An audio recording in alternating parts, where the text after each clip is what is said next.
Hello everyone, कैसे हैं आप सब। उम्मीद करता हूं आप सब बहुत अच्छे होंगे, बिंदास होंगे। हम क्लास 9th के लिए 11 चैप्टर समझ रहे थे। पिछली क्लास में हमने एक्सरसाइज 11.1 को कंप्लीट किया था। आज की इस क्लास में एक्सरसाइज 11.2 के एग्जाम्पल कंप्लीट करने वाले हैं। बहुत सारे बच्चे बोलते हैं सर आप एग्जाम्पल क्यों कराते हैं, बहुत कम क्वेश्चन एग्जाम्पल से बनते हैं। बेटा क्वेश्चन का कम या ज्यादा बनना हमारे लिए इम्पोर्टेंट नहीं है। हमारे लिए इम्पोर्टेंट होता है कि आप जिस चैप्टर को पढ़ रहे हैं उस चैप्टर का कॉन्सेप्ट आपका क्लियर होना चाहिए। आपके अंदर क्वेश्चन समझने की क्षमता होनी चाहिए। जैसे आपके सामने जो क्वेश्चन दिया है, क्वेश्चन को पढ़ के आप खुद से समझ सकें कि क्वेश्चन में हमें क्या करना है। तो इसी चीज को समझने के लिए हमारे साथ जरूर जुड़िए। हमारे साथ जुड़ने के लिए हमारे चैनल आदर्श कोचिंग कैंपस को सब्सक्राइब जरूर करें। तो आइए आज की इस क्लास को स्टार्ट करते हैं और एक एक कॉन्सेप्ट को स्टेप बाय स्टेप समझते हैं। तो बेटा उदाहरण नंबर 4 आपके सामने लिखा है, 7 सेंटीमीटर त्रिज्या वाले एक गोले का पृष्ठीय क्षेत्रफल ज्ञात कीजिए। क्वेश्चन बड़ा सरल है, कॉन्सेप्ट क्लियर होगा तो आप 1 सेकंड में क्वेश्चन को बना लेंगे। एक बार फिर से ध्यान से पढ़िए। क्वेश्चन क्या है बेटा, 7 सेंटीमीटर त्रिज्या वाले गोले का पृष्ठीय क्षेत्रफल ज्ञात कीजिए।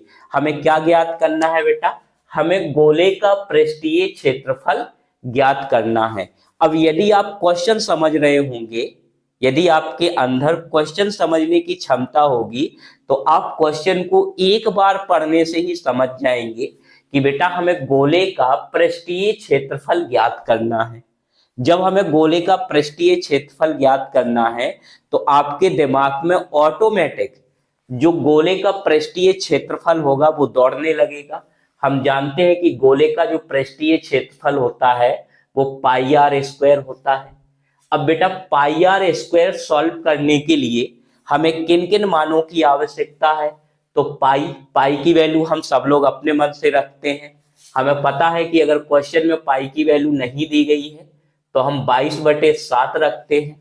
और यदि हमें क्वेश्चन में पाई की वैल्यू दी गई है तो जो वैल्यू आपको क्वेश्चन में पाई की दी जाएगी आपको उसी वैल्यू को रखनी है। इसके बाद जो हमारा दूसरा वैल्यू है वो क्या है बेटा, आर। आर का मतलब क्या होता है बेटा, त्रिज्या। अब हम ध्यान देंगे, क्या क्वेश्चन में हमें कहीं भी त्रिज्या दी गई है, तो बिल्कुल सबसे पहले ही लिखा है 7 सेंटीमीटर त्रिज्या वाली। कितने सेंटीमीटर त्रिज्या वाले, 7 सेंटीमीटर त्रिज्या वाले। तब हम इसको बिल्कुल आसान तरीके से कर सकते हैं। हम सबसे पहले लिखेंगे दिया है। क्या लिखेंगे बेटा, दिया है त्रिज्या यानी कि आर की जो वैल्यू है वो 7 सेंटीमीटर। निकालना क्या है बेटा, निकालना है हमें गोले का पृष्ठीय क्षेत्रफल।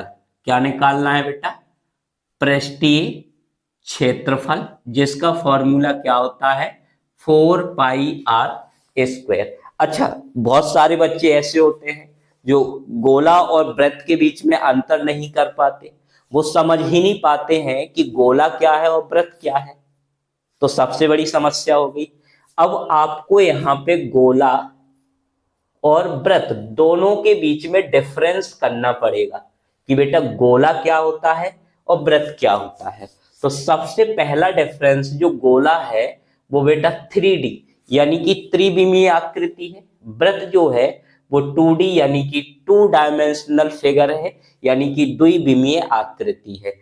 यहाँ पे जो वृत्त होता है इसका कंपेयर हम रोटी से कर सकते हैं, और जो गोला होता है इसका कंपेयर आपको किससे करना है, फुटबॉल से करना है। आप लोगों ने रियल लाइफ में फुटबॉल को देखा होगा, तो जैसे फुटबॉल होती है बिल्कुल वैसे ही क्या होता है बेटा, गोला होता है। क्या होता है, गोला होता है। तो जब भी आपसे कोई कहे कि वृत्त और गोला में क्या डिफरेंस है, तो पहला डिफरेंस आपको मैथमेटिक्स के हिसाब से देना है कि वृत्त जो है वो 2D है, गोला जो है वो क्या है बेटा, 3D है। ठीक, क्या है, 3D है। और दूसरा आप उसे रियल लाइफ के एग्जाम्पल के थ्रू भी इस चीज को समझा सकते हैं। तो यहाँ पे गोले का जो पृष्ठीय क्षेत्रफल है उसका फॉर्मूला क्या होता है बेटा, 4πr² होता है। अब 4 का 4 रहेगा, पाई की वैल्यू बेटा कितनी रखनी है, 22/7 रखनी है। क्लियर होगा यहाँ तक, कोई डाउट नहीं। आर की जो वैल्यू है वो हमें कितनी दी गई है बेटा क्वेश्चन में, 7 स्क्वायर है, तो हम इसी को 2 बार गुणा के रूप में लिख देंगे। अब बेटा 7 से 7 कट गया तो क्या बचेगा, 4 गुणे 22 गुणे 7। अब पहले आप 4 का गुणा 22 से कर दो तो 4 दूनी 8, 4 दूनी 8 गुणे कितना बेटा 7, 7 8 56, कितना आ जाएगा बेटा 6, कैरी कितनी हो गई 5, 7 8 56 और 6 को और जोड़ देंगे तो कितना हो जाएगा बेटा 61, यानी कि 616। और क्षेत्रफल है तो हम इसकी इकाई क्या दी गई है, सेंटीमीटर, तो किस में लिखेंगे बेटा, सेंटीमीटर स्क्वायर में लिखेंगे। तो उम्मीद है कि उदाहरण नंबर 4 आपका 100% क्लियर होगा। यदि आपका कोई डाउट है तो आप कमेंट जरूर करें, हम नेक्स्ट वीडियो में आपके डाउट को 100% क्लियर करेंगे। तो आइए अब हम समझते हैं उदाहरण नंबर 5 को। आइए अब हम बात करते हैं उदाहरण नंबर 5 की, जो कि काफी इंपॉर्टेंट है और वही चीजें हैं कि आपको क्वेश्चन को समझना होगा। यदि आप क्वेश्चन समझ पा रहे हैं तो आप बेहतर स्टूडेंट हैं और बहुत अच्छे से अपनी पढ़ाई को कर रहे हैं। क्वेश्चन क्या है बेटा, क्वेश्चन है कि त्रिज्या 21 सेंटीमीटर वाले एक अर्धगोले के लिए ज्ञात कीजिए। क्या ज्ञात करना है बेटा, हमें ज्ञात करना है वक्र पृष्ठीय क्षेत्रफल और कुल पृष्ठीय क्षेत्रफल। लेकिन किसके लिए ज्ञात करना है, हमें ज्ञात करना है अर्धगोले के लिए। किसके लिए बेटा, अर्धगोले के लिए। तो सबसे पहले आपका अर्धगोले का जो कॉन्सेप्ट है वो क्लियर होना चाहिए। तो आइए सबसे पहले अर्धगोले के कॉन्सेप्ट को क्लियर करते हैं। तो बेटा अर्धगोले को आप अपनी डेली लाइफ या रियल लाइफ में जो है वो किससे कंपेयर कर सकते हैं, आप कटे हुए तरबूज से कंपेयर कर सकते हैं। किससे कर सकते हैं, कटे हुए तरबूज से आप कंपेयर कर सकते हैं। जैसे यहाँ पे बेटा हमने अर्धगोला बना लिया, जैसे हमने यहाँ पे अर्धगोला बना लिया, यानी कि आपके सामने कटा हुआ तरबूज रखा है। क्या रखा है, कटा हुआ तरबूज रखा। अब आपके दिमाग में कटे हुए तरबूज की जो है वो तस्वीर बननी चाहिए। यदि आपके दिमाग के अंदर कटे हुए तरबूज की तस्वीर बन रही है तो आप बहुत अच्छी लाइन पर जा रहे हैं। अब कटे हुए तरबूज का ये जो रेड भाग होता है, ये जो रेड भाग होता है बेटा ऊपर का, ये वृत्ताकार होता है। किसके जैसे होता है बेटा, वृत्ताकार होता है, यानी कि वृत्त के जैसे वृत्ताकार भाग होता है। और बाकी का ये जो भाग होता है ये किसके जैसे होता है बेटा, ये हरे कलर का होता है। किस कलर का होता है, हरे कलर का होता है। और इसको हम बोलते हैं अर्धगोले का वक्र पृष्ठीय क्षेत्रफल। क्या बोलते हैं बेटा, वक्र पृष्ठीय क्षेत्रफल बोलते हैं। क्या बोलते हैं, वक्र पृष्ठीय क्षेत्रफल बोलते हैं। तो उम्मीद है कि कटे हुए तरबूज से आप अर्धगोले के आकार को बिल्कुल बेहतरीन और क्लियर तरीके से समझ पा रहे होंगे कि जब आप तरबूज को बीच से काटोगे तो ऊपर जो आपको लाल भाग दिखेगा वो किसके जैसा होता है बेटा, वृत्ताकार होता है, वृत्त के जैसे। और बाकी का जो बचा हुआ हरा भाग होता है इसको हम अर्धगोले का क्या बोलते हैं बेटा, वक्र पृष्ठीय क्षेत्रफल बोलते हैं। और वक्र पृष्ठीय क्षेत्रफल निकालने का जो फॉर्मूला होता है वो 2πr²। क्या होता है बेटा, 2πr² होता है। और वृत्त का क्षेत्रफल हम सब लोग जानते हैं, क्या होता है बेटा, πr²।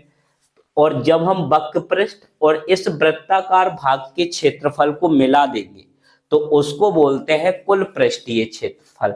अब हमारे लिए बिल्कुल आसान है। सबसे पहले हमें यहाँ पे क्या दिया गया है, हमें दिया गया है त्रिज्या, क्योंकि बिना त्रिज्या के तो हमारा काम बनने वाला है नहीं। क्योंकि चाहे आपको वक्र पृष्ठ निकालना हो, चाहे आपको कुल पृष्ठीय क्षेत्रफल निकालना हो, क्या आप बिना त्रिज्या के उसको निकाल सकते हैं? कभी नहीं निकाल सकते हैं, असंभव है। तो क्वेश्चन में किसी ना किसी रूप में हमारे पास त्रिज्या जरूर होती है, या तो डायरेक्ट या इनडायरेक्ट। तो सबसे पहले हमें त्रिज्या यानी कि जिसे आर से दर्शाते हैं कितनी दी गई है बेटा? 21 सेंटीमीटर। तो हमने 21 सेंटीमीटर लिख लिया। अब यहाँ पहले नंबर पे हमें ज्ञात करना है वक्र पृष्ठीय क्षेत्रफल। वक्र पृष्ठीय क्षेत्रफल। अब अगर आप इंटेलिजेंट हैं या थोड़ा बहुत आप चीजों को समझ रहे हैं या आपने टीचर की बात मानी है, तो आपने फॉर्मूले पहले याद कर लिए होंगे, और नहीं किए तो अभी अभी हमने यहाँ पे समझाया है कि वक्र पृष्ठीय क्षेत्रफल क्या होता है, 2πr होता है, और हमें वक्र पृष्ठीय क्षेत्रफल ही ज्ञात करना है। तो फॉर्मूला क्या हो जाएगा बेटा?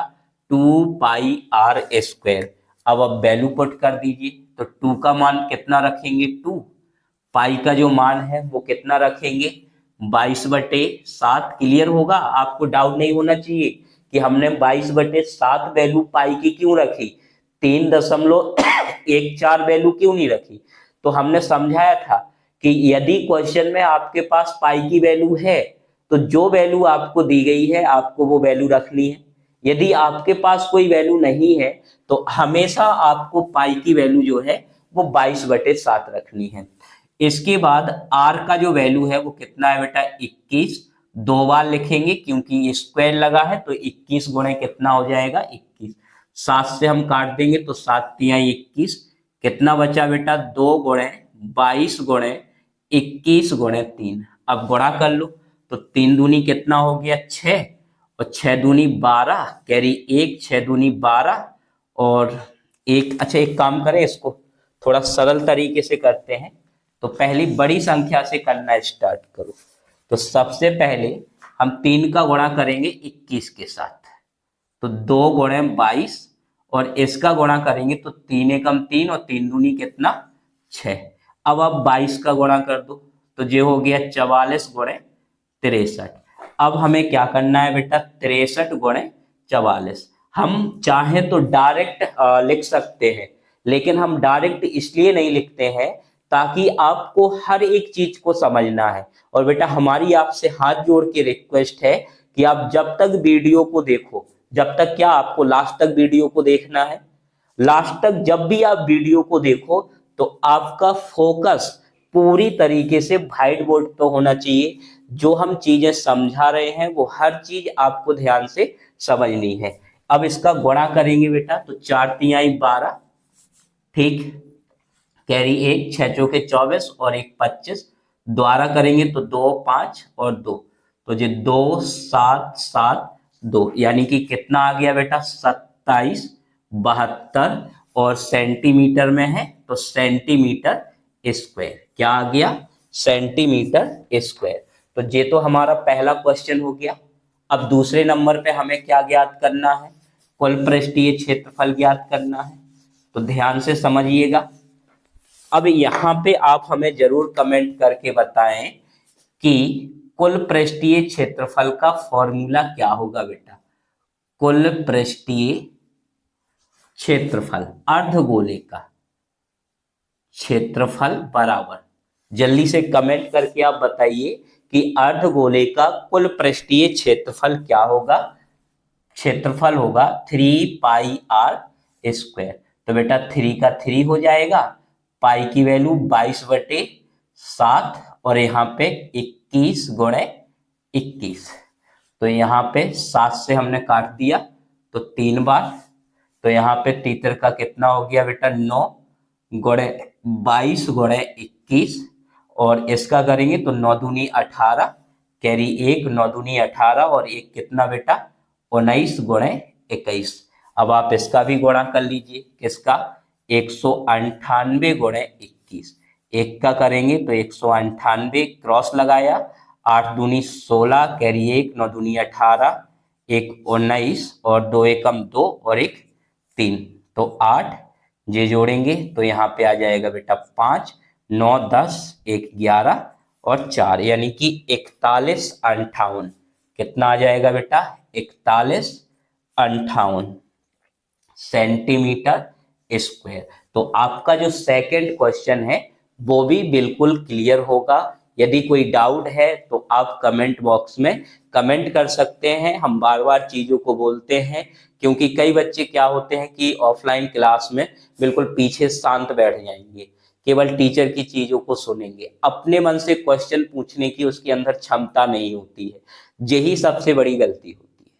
जब आप ऑफलाइन क्लास में बैठते हैं तो अगर आपको टीचर ने 100 चीजें समझाई हैं तो हमें पता होता है कि बच्चे को 10 चीजें ही बड़ी मुश्किल में समझ में आई हैं, लेकिन फिर भी वो नहीं पूछता है, फिर भी वो नहीं पूछता है, दब के रह जाएगा, चीजों को बस सुनता रहेगा।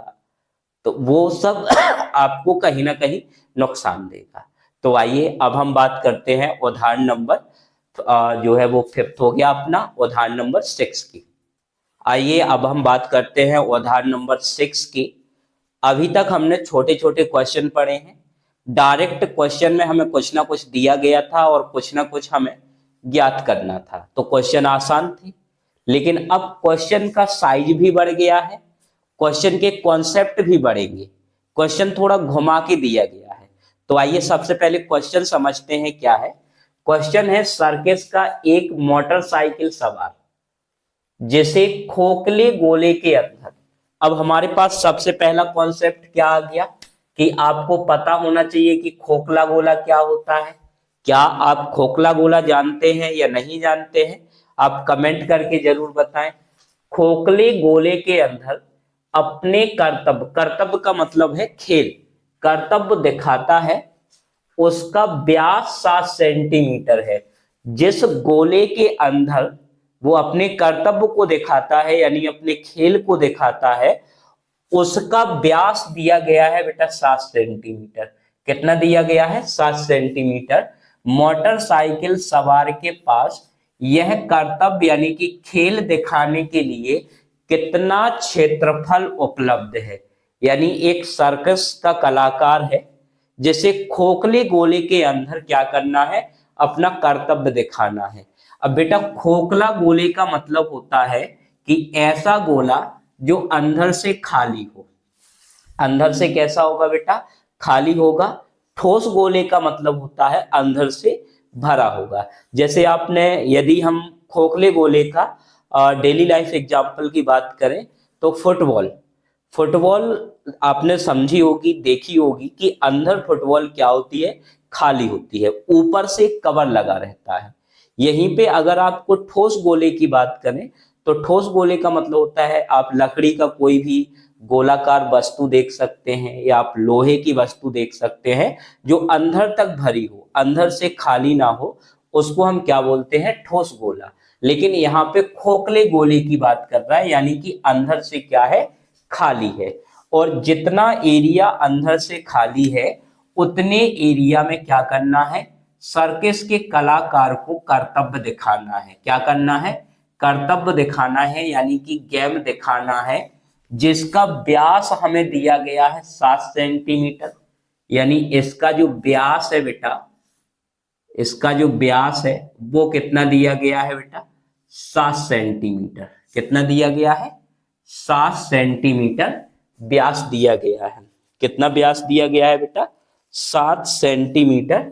सॉरी, सेंटीमीटर में नहीं है, मीटर में दिया गया है। किस में दिया गया है? मीटर में, क्योंकि 7 सेंटीमीटर तो बहुत कम हो जाएगा, मोटरसाइकिल उसके अंदर जाएगी नहीं तो फिर कर्तव्य नहीं दिखाएगा। इसलिए इसका जो व्यास है वो 7 मीटर है, 7 सेंटीमीटर नहीं है। वो गलती से वहां पे सेंटीमीटर लिख गया था, मीटर है। तो सबसे पहले हमें क्या दिया गया है? हमें दिया गया है गोले का व्यास। गोले का व्यास बराबर 7 मीटर। और हमने बेटा आपको जाने कितने वीडियो में समझाया है कि जब आपके पास व्यास दिया गया हो तो आप त्रिज्या कैसे निकालेंगे। तो व्यास और त्रिज्या के बीच में क्या संबंध होता है वो आपको याद रखना है। अपने दिमाग को हमेशा ओपन रखना है। जब भी आप वीडियो को देखो या आप मैथमेटिक्स की प्रैक्टिस करो, तब तक आपका दिमाग बिल्कुल ओपन होना चाहिए। कोई भी कॉन्सेप्ट मिला तत्काल आपका दिमाग वहां पहुंचना चाहिए। तो सबसे पहले व्यास दिया है, तो त्रिज्या कैसे निकालेंगे? व्यास का आधा करके, यानी त्रिज्या हो जाएगी 7/2 मीटर। कितनी हो जाएगी? 7/2। और अब हमें क्या ज्ञात करना है? अब हमें ज्ञात करना है कि सर्कस का जो कलाकार है उसे इस गोले के अंदर कर्तव्य दिखाना है। तो अपना कर्तव्य दिखाने के लिए कितना क्षेत्रफल उपलब्ध है। अब जब बेटा वो इस गोले के अंदर अपने कर्तव्य को दिखाएगा तो वो तो सभी जगह घूमेगा। तो इस गोले का अंदर का जो क्षेत्रफल है उसे हम क्या कहेंगे? पृष्ठीय क्षेत्रफल। किसका? गोले का। तो गोले का पृष्ठीय क्षेत्रफल बराबर हो जाएगा 4πr²। मान रख दो बेटा 4, पाई का मान 22/7, आर का मान कितना रखेंगे बेटा? 7/2। स्क्वायर है तो हम इसे 2 बार लिख देंगे। तो 2 से 4 को काटा 2, 2 से फिर काटा 1 और 7 से 7। तो यहाँ पे 22 गुणे कितना? 7, 7 दूनी 14, कैरी 1, 7 दूनी 14 और 1 15, 154 मीटर है। तो मीटर स्क्वायर। ये हो जाएगा हमारा उदाहरण नंबर 6 कंप्लीट। तो उम्मीद है कि उदाहरण नंबर 6 भी आपका क्लियर होगा। तो यदि आपका उदाहरण नंबर 6 क्लियर है तो आप कमेंट बॉक्स में एक बार कंप्लीट या क्लियर लिख के जरूर भेज दें, ताकि हमें भी संतुष्टि हो कि हम जिन बच्चों को पढ़ा रहे हैं या जो भी बच्चे हमारे इस YouTube चैनल को देखकर क्वेश्चनों को सीख रहे हैं, क्या उनके डाउट क्लियर हैं या नहीं है।